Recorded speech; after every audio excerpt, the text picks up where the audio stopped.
Assalamualaikum bosku, welcome to my channel. Sebelum menonton, jangan lupa subscribe, nyalakan dulu loncengnya, dan jangan lupa like dan komen. Dan jangan lupa ambil posisi rebahan kalian. Untuk kalian, selamat menyaksikan. Keir dan Long Haoshan pernah membunuh Beta Haus Darah pada tahap awal langkah ketujuh, tapi kali ini, mereka tidak seberuntung itu. Selanjutnya, mereka perlu menggunakan kombinasi kekuatan pengorbanan Long Haoshan dan tungku spiritual samsaranya.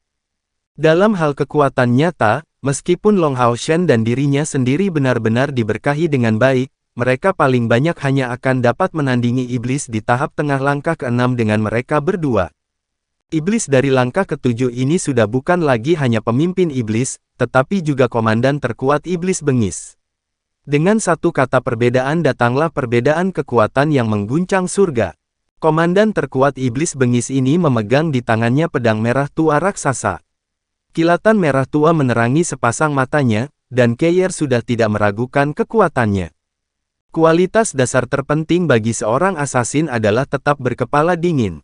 Tidak peduli apa, seorang asasin selalu harus bertindak dengan sangat hati-hati.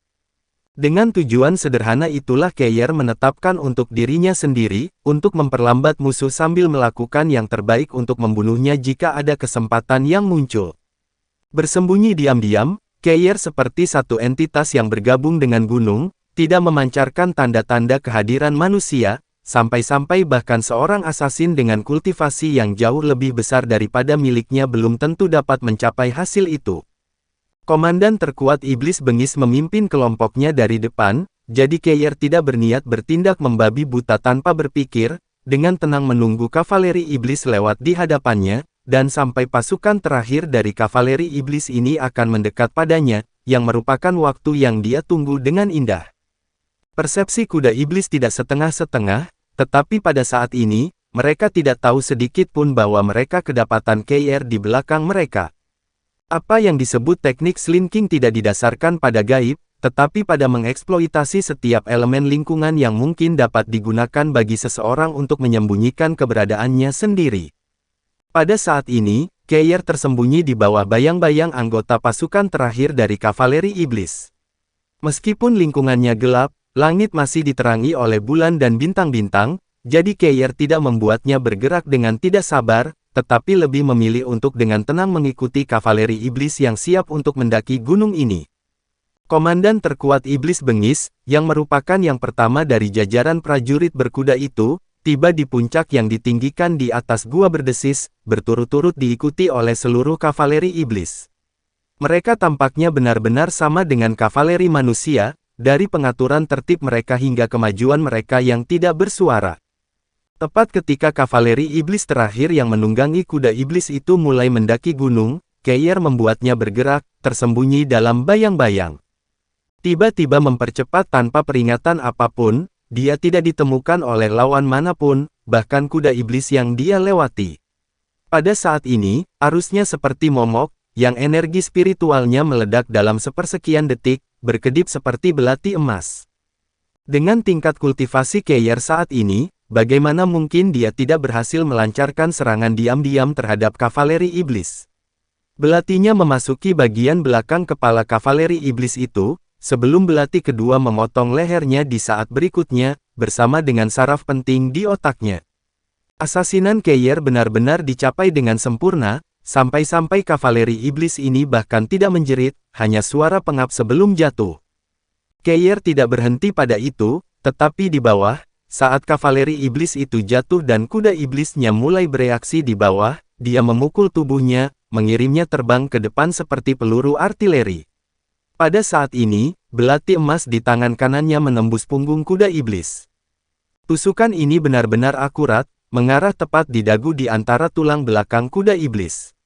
Memasukkan energi spiritual tiraninya ke dalamnya, dia menyebabkan kuda iblis mengeluarkan lolongan sedih sebelum jatuh ke tanah, benar-benar lumpuh. Keir tidak memberikan kesempatan apapun untuk kuda iblis ini yang sudah kehilangan semua kemampuan bertarung untuk menyerang balik, dan menggunakan mayat kavaleri iblis yang terbang dia langsung mundur ke dalam kegelapan. Mundur setelah satu pukulan, tidak bersikeras untuk terus bertarung dengan penuh semangat, inilah yang harus dilakukan oleh seorang asasin yang luar biasa dalam situasi ini. Setelah tiba-tiba diserang sedemikian rupa, kavaleri iblis besar segera terjebak dalam keadaan terganggu. Komandan terkuat iblis bengis adalah orang pertama yang tiba-tiba berbalik, dan dengan raungan, meneriakkan sepatah kata pun dalam bahasa iblis. Segera, cahaya merah tua menyebar dari seluruh tubuhnya, menyelimuti semua kavaleri iblis-kavaleri di dalamnya. Setiap kuda iblis memiliki di bawah kakinya lingkaran cahaya merah tua yang memanjang hingga berdiameter lebih dari 2 meter. Iblis ini benar-benar pantas mendapatkan pangkat Lord, karena ini hanyalah keterampilan amplifikasi yang mengejutkan dengan area efek. Sementara itu, langsung menyapu ke arah dari tempat Keir baru saja menghilang, dan pedang merah besar di tangannya bersinar terang dengan cahaya mencolok. Kilatan merah di mata komandan terkuat iblis bengis jelas merupakan kemampuan menyelidik, tetapi sayangnya, dia tidak menemukan target yang ingin dia temukan. Seolah-olah Keir telah benar-benar menghilang dalam kegelapan.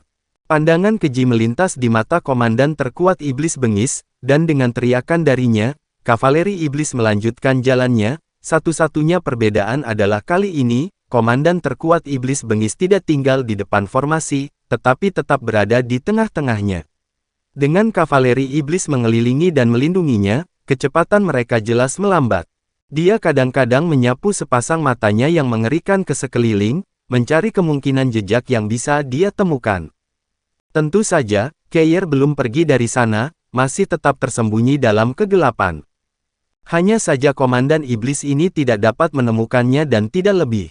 Kematian seorang prajurit iblis tidak akan cukup untuk menyebabkan barisan mereka masuk dalam keadaan hingar-bingar, tetapi malah memperkuat pertahanan mereka.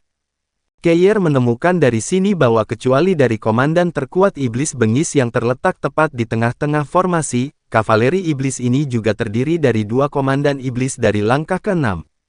Pada saat itu, satu di depan dan satu di belakang, bertindak seperti kepala dan ekor formasi dan membuatnya jauh lebih sulit bagi Keir untuk melancarkan serangan mendadak lainnya. Komandan iblis benar-benar marah dan bahkan tidak memberi perintah untuk mengumpulkan mayat kavaleri iblis ini atau memperhatikan kuda iblis yang terluka parah. Di balik penampilan yang galak dan marah ini ada tampilan yang membenci, tanpa henti meningkatkan fokus indranya untuk menemukan jejak Keir. Pada saat ini, teriakan ringan keluar dari baris pertama kavaleri iblis. Komandan terkuat iblis bengis dan komandan iblis di depan memiliki reaksi cepat, hampir berlari kencang pada saat yang bersamaan. Seperti yang diharapkan sebagai komandan langkah ke-7, ketika tiba-tiba meletus, dia muncul seperti bola darah berwarna darah, menembak dari punggung kuda iblis dan mengangkat pedangnya yang berat. Saat suaranya meletus seperti sambaran petir, pedang raksasa berwarna darahnya melambai di udara, pecah dengan cahaya berwarna darah yang mencolok, membawa bau amis. Pukulan ini hanya menutupi area seluas 10 kali lipat, dan cukup untuk menghancurkan batu gunung tanpa suara. Cahaya berdarah menyelimuti sekitarnya, melarutkan bebatuan gunung, seperti lava yang keluar dari neraka. Sayangnya, tidak peduli seberapa kuat komandan terkuat iblis bengis ini, serangannya harus mengenai agar efektif. Dan pada saat yang sama pukulannya membawa kekuatan besar, suara teriakan bergema dari punggungnya. Komandan terkuat iblis bengis tiba-tiba berbalik, melihat tepat ke bayangan yang secara bertahap menghilang di malam yang redup. Serangan para komandan iblis dari langkah ke-6 itu mendarat di udara, dan kepala kavaleri iblis lain berguling dari punggung kudanya, matanya tampak tak bernyawa. Kali ini, komandan terkuat iblis bengis benar-benar sangat marah. Mengeluarkan raungan yang menusuk telinga dalam kemarahan, dia segera melantunkan sekelompok mantra terus-menerus, menyebabkan cahaya berwarna darah merah meledak darinya, berubah menjadi mantel tebal berwarna darah yang menyelimuti seluruh kavaleri iblis dengannya. Kali ini, jika Keir ingin melancarkan serangan diam-diam lagi, dia harus melalui pertahanannya terlebih dahulu. Keir diam-diam menghela nafas dalam diam. Dia benar-benar pantas disebut sebagai iblis dari langkah ke-7, untuk mampu membuat keputusan yang tepat dalam waktu singkat.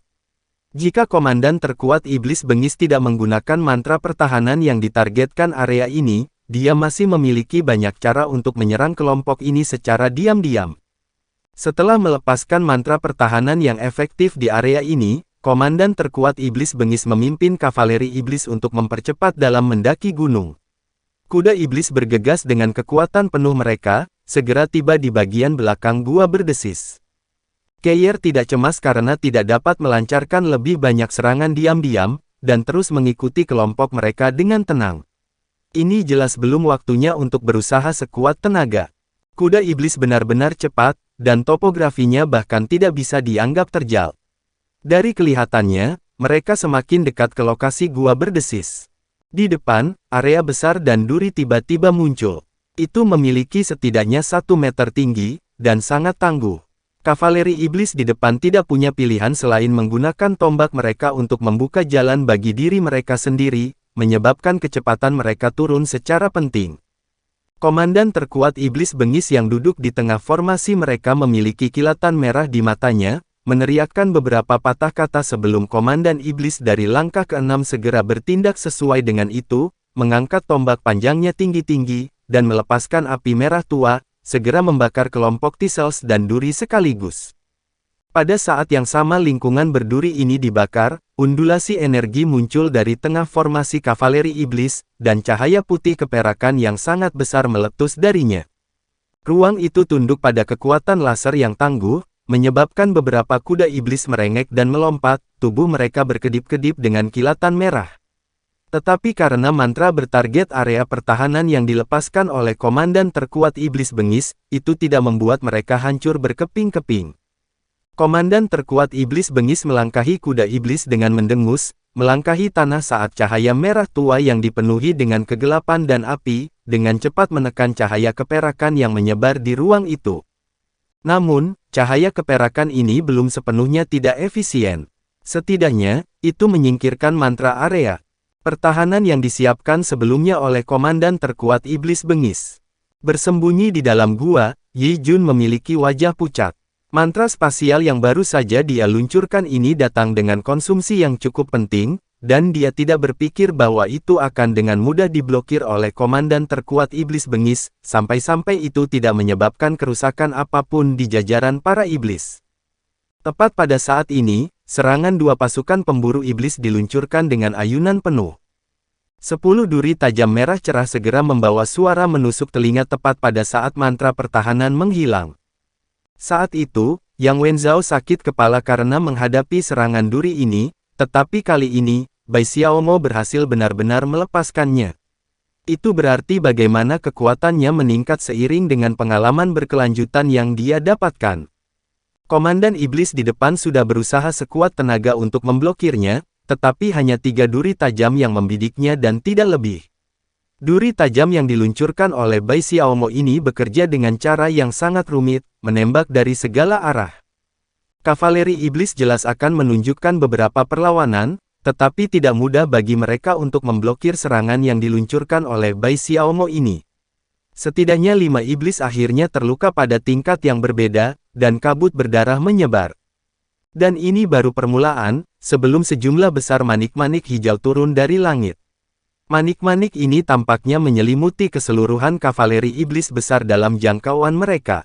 Sama seperti komandan terkuat iblis bengis telah mengetahui apa manik-manik itu, niat membunuh yang mengerikan menguncinya, tampak sama dengan keturunan dewa kematian. Bahkan iblis dari langkah ke-7 seperti komandan terkuat iblis bengis ini bergetar dengan seluruh tubuhnya dari kunci, dan kemampuan yang baru saja dia selesaikan persiapannya terputus. Dengan kultivasinya, dia dapat dengan mudah merasakan apa yang berbahaya dan apa yang tidak, dan manik-manik di udara itu tampaknya tidak membahayakannya, sedangkan niat membunuh yang mendekat ini tampaknya merupakan keberadaan yang dapat mengancam hidupnya. Komandan iblis di barisan belakang juga ingin melepaskan kemampuan area pertahanan untuk menghentikan manik-manik hijau yang jatuh dari langit, tetapi sayangnya, hanya pada saat dilepaskan, hawa dingin sedingin es diam-diam mencapai lehernya. Seorang komandan iblis dari langkah ke-6 jelas akan cepat bereaksi. Saat dia melambaikan tombak di tangannya secara horizontal, kuda iblisnya secara bersamaan mengeluarkan pancaran merah tua dari mulutnya. Sebuah bayangan melintas, berhenti di tengah serangannya, tanpa benar-benar memasuki kontak langsung dengan tubuh iblis. Namun meski begitu, manik-manik besar di langit sudah menyebar di dalam jajaran kavaleri iblis besar ini. Kacang pecah, mengeluarkan cairan kental yang segera menginfeksi kavaleri iblis dan kuda iblis mereka. Perasaan lengket ini sulit untuk ditanggung, tetapi kavaleri iblis ini dan kuda iblis mereka memiliki atribut ganda kegelapan dan api, dan memiliki apa yang disebut kemampuan api neraka, yang secara alami menekan sihir Bai Xiaomo. Melepaskan api di sekitar, mereka mengatur cairan kental ini pada api. Yang menyematkan komandan terkuat iblis bengis tentu saja adalah Keyer, karena komandan iblis lainnya dari langkah ke-6 disematkan oleh ancaman asasin Han Daoxi. Meskipun Han Daoxi jauh dari bisa dibandingkan dengan kekuatan Keyer, bagaimana mungkin seorang asasin yang berhasil masuk 60 besar peringkat menjadi orang biasa? Dalam pertempuran nyata, meskipun dia jelas bukan tandingan komandan iblis ini, jika itu hanya tentang menjepitnya selama 1 atau 2 detik, dia bisa melakukannya dalam waktu singkat. Saat bagian belakang dalam keadaan kebingungan, beberapa perubahan sudah mulai muncul pada pertempuran di depan.